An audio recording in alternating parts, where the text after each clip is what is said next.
Le Rwanda n'a plus droit à toucher au dollar. La sanction qui est tombée hier sur l'armée a coupé les ailes au Rwanda. On a coupé les ailes au Rwanda, c'est-à-dire on a gelé tous les avoirs du gouvernement rwandais à l'extérieur. C'est cet argent qui les aide à acheter les armes. On a gelé ça. On a mis l'embargo sur le Rwanda. Ils ne peuvent plus acheter les armes. Ce n'est pas dit clairement, mais c'est ce que ça dit. Parce que cette sanction, les gens ont tendance à minimiser. C'est une sanction qui fait très mal. Parce que maintenant, là, la Turquie, la France, la Chine, tous ces pays ont été mis en garde par le département du Trésor. Tous les pays qui vont livrer les armes au Rwanda, qui vont collaborer avec le Rwanda en violation de cette sanction, vont être aussi sanctionnés. Chimbobwe Bintum Bilwa Sanction, sanction, sanction, sanction, sanction, sanction, les sanctions sont arrivées. Ça s'appelle la méthode de Donald Trump. Faire la paix par la force. Les officiers viennent de se sanctionner. Donc maintenant, l'Amérique et ils sont compliqués ces gens. Mes chers amis, les sanctions qui sont tombées, ce n'est pas seulement tombé pour le Rwanda, c'est tombé même pour les gens qui vont collaborer avec le Rwanda. C'est là que ça devient très intéressant. C'est-à-dire, ils ont arrêté la guerre indirectement. Quelqu'un a bien compris ce que j'explique? Pour faire la guerre, vous avez besoin d'acheter les armes. Vous avez besoin d'acheter des munitions, tous les équipements militaires. L'Amérique frappe l'armée rwandaise. C'est-à-dire qu'ils ne peuvent plus acheter les armes.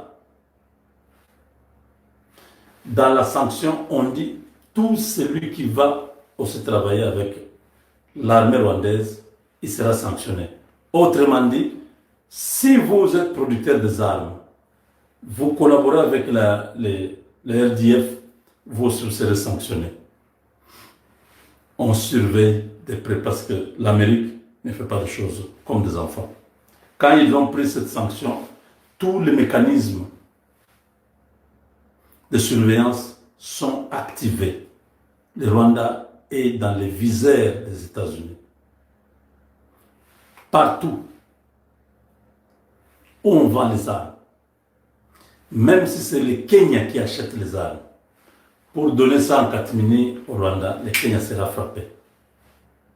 Si l'Ouganda, Sazad, a livré les armes au Rwanda, parce que le Rwanda ne peut pas acheter les armes officiellement, l'Ouganda achète et ça fait passer là-bas, vous serez sanctionné. Voilà un message, là, le dernier message avant l'effondrement total, avant la chute de Kagame. Nani a facilité la 5 parce que la bêtise. Tozo l'Aksango, ministre intérieur, Jacquemin Chabani. Parce que la 5 a dépendre d'un ministère intérieur. Ce que Jacquemin Chabani a interpellé Choli. Donc on suspendre 5 Germain, peut-être. Côté de ce qu'il y a Bino, Bino est ministre, il est possible. To a besoin qu'un homme agisse le maman Lisette Kabang, il y a CNS. Lisette, n'a Jean-Claude Boukassa, il y a Cyberdéfense. Agir, pas fragiliser mon bongo, pas fragiliser, tu peux perdre. Silence quota. Mais toi, le patron, il y a sécurité. Le patron, Oyo, parce que Jacques Chaban, a le pouvoir, il y a côté le Malara Senko, interpellé Bango. Jour où justice, il y a su qui est belé dans moto. Jour où il y a une décision, bazo kanga mbongo ambongo posta kende na nos apostolique ya kuva ya papa abatama petit parce que yo kende ki presse petit mutamba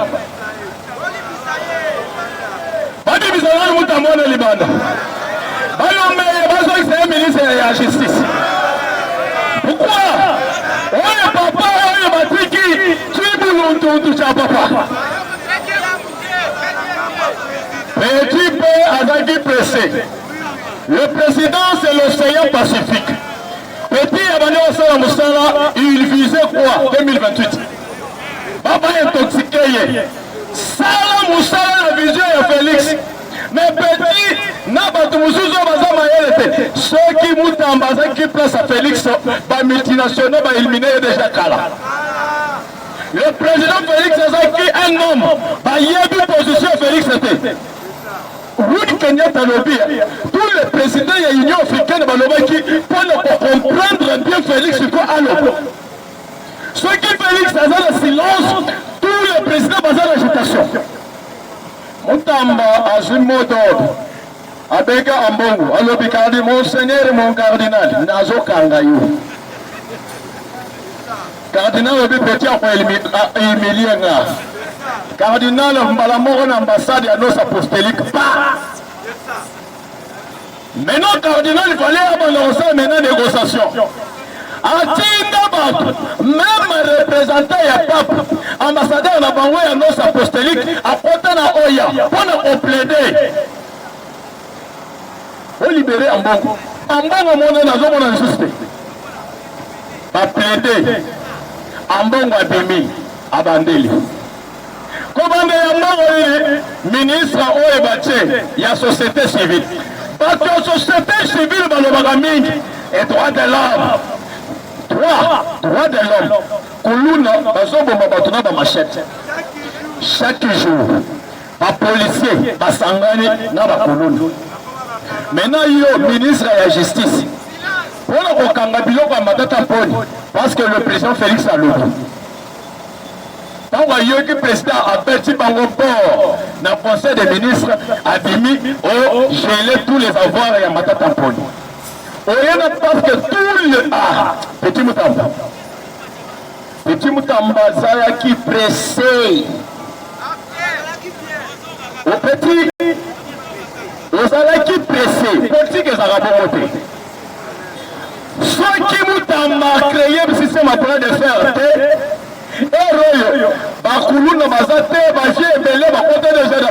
D'ailleurs, il y a un ministre procureur de la Cour de cassation, il fallait le pouvoir. Parce que le mandat aussi, ceux qui mandent il y a procureur de la Cour de cassation, c'est le Bakangaye. Parce que tout le monde va tomber là, il y a qui peut fragiliser Félix.